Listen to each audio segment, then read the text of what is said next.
রান্না হবে।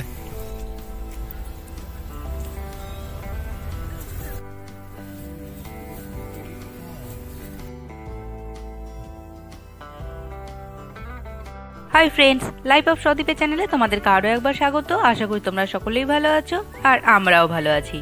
বিকেলবেলা যথারীতি আমরা ঘুরতে বেরিয়ে গেছি, আর বিকেলবেলা একটু ঘুরতে না বেরোলে না একদম মন ভালো করে না। তারপরে আবার যদি ওয়েদার হয় সুন্দর, তবে তো আরোই ইচ্ছে করে যে কতক্ষণে বাড়ির বাইরে বেরোবো। আর একবার এই বাড়ির বাইরে বেরোলে আর বাড়ি ঢুকতে ইচ্ছে করে না।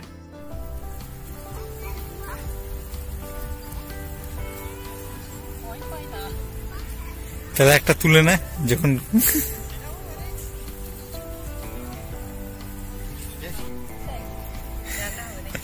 রান্না হবে।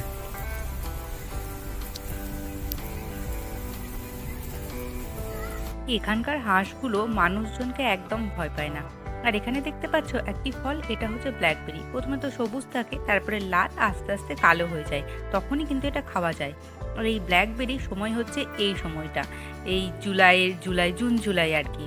তো দেখো এই জঙ্গলে কত হয়েছে। আর এখানকার মানুষ না এগুলো যে গাছ থেকে পেড়ে খাবে, সেটা পেড়ে খায় না, দোকান থেকে কিনে খায়।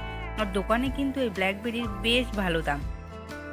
আমিও এই জঙ্গল থেকে আমি আর শুভ জঙ্গল থেকে পেড়ে খেতে একটু ভয় পাই, কিন্তু আমি অনেককেই দেখেছি আবার এখান থেকে পেড়েও খেতে। কিন্তু কোন ফলটা খাওয়ার উপযুক্ত আর কোনটা নয় সেটা জানাটা থাকা খুব দরকার।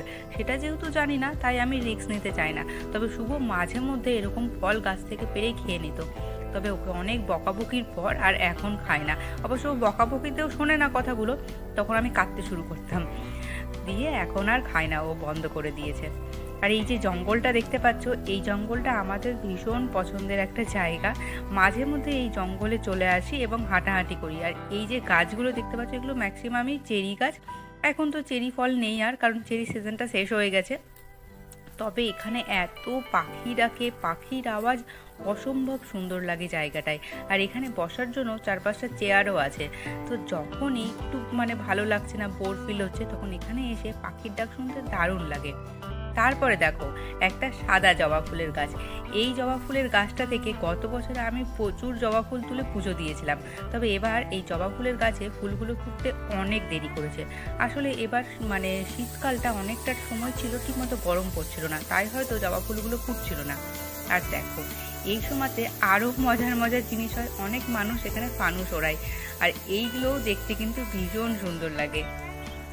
সব কিছু মিলে এই গরমকালটাকে আমরা সাথে সাথে এখানকার লোকজন সবাই কিন্তু প্রচণ্ড এনজয় করি, কারণ জানি গরম চলে যাওয়ার পর আবার চলে আসবে বোরিং লাইফ। বাড়ি এসেই ঝটপট আমি চাউমিন বানাতে চলে এসেছি, কারণ রাস্তা থেকেই শুভ বলছিল ওর নাকি প্রচণ্ড খিদে পেয়ে গেছে। তো বাড়িতেই আমার কাছে যে যে ভেজিটেবলসগুলো ছিল, তার মধ্যে ওই গাজর, তারপরে তোমার ক্যাপসিকাম, বিনস, এগুলো কেটে নিয়েছি, একটু পেঁয়াজ দিয়ে দিয়েছি। সব কিছু দিয়ে এটাকে আমি বানাবো আজকে। আর এইটা একদম পুরো রেস্টুরেন্টের স্টাইলেই বানাবো।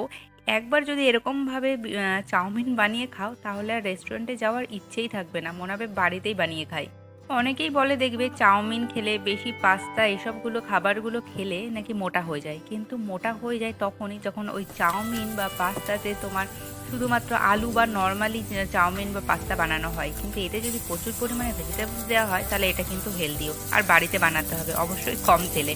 আমি দেখো এখানে ভীষণই কম তেল দিয়েছি, সমস্ত ভেজিটেবলসগুলো ভেজে নিয়েছি এবং এটার পাশে একটি ডিম দিয়ে দিয়েছি, ডিমটাকে ভেজে নেব। এবার ডিমটা নিজেদের উপর ডিপেন্ড করছে, কেউ একটা দিতে পারো, কেউ দুটো দিতে পারো। আমি মাঝে মধ্যে ডিম দিই, মাঝে মধ্যে দিই না। আমার ভেজ চাউমিন খুব ভালো লাগে। আর এবার যে মশলাটা তৈরি করছি চাউমিনের, এটাই হচ্ছে মেন। এই মশলাটা দিলেই কিন্তু এটা একদম রেস্টুরেন্টের মতো লাগবে। এখানে আমি কেটে নিয়েছি হচ্ছে আদা, রসুন আর লঙ্কা কুচি। আর এর মধ্যে দিয়ে দিচ্ছি হচ্ছে সোয়া সস, তারপরে চিলি সস আর টমেটো সস।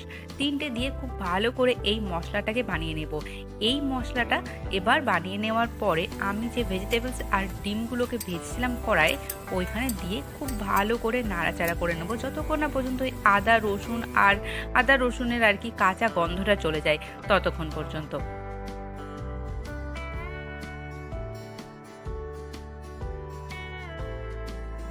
আমরা প্রত্যেকেই কিন্তু রেস্টুরেন্টে গিয়ে চাউমিন খেতে খুব পছন্দ করি, তবে একবার এইভাবে বানিয়ে দেখো, আর এই মশলাটা দিয়েই বানাবে, তাহলেই বুঝতে পারবে যে এই যে আমি তোমাদেরকে এখন যে এটার যে স্মেলটা আসছে সেটা আমি তোমাদেরকে বোঝাতে পারবো না, একদম মনে হচ্ছে যে এক রেস্টুরেন্টের স্টাইলে হয়ে গেছে।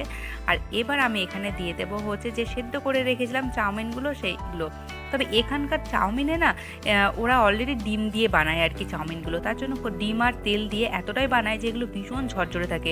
প্রচণ্ড পরিমাণে যদি সেদ্ধও হয়ে যায় তবু একটার সাথে আর একটা লেগে যায় না। এটা ভীষণ ভালো লাগে আমার। সব কিছুকে দিয়ে খুব ভালো করে মিক্স করে নাও, খুব ভালো। আর এই সময় কিন্তু হিটটা লো বা মিডিয়াম রাখবে, হাই রাখার কোনো প্রয়োজন নাই, কারণ অলরেডি সব কিছু সেদ্ধ। দেখো আমার চাউমিন একদম রেডি, আর এটা পুরো রেস্টুরেন্টের স্টাইলে হয়েছে, খেতে অসাধারণ লাগে। আর এগুলো খাওয়ার জন্য শুভ অপেক্ষায় বসে থাকে।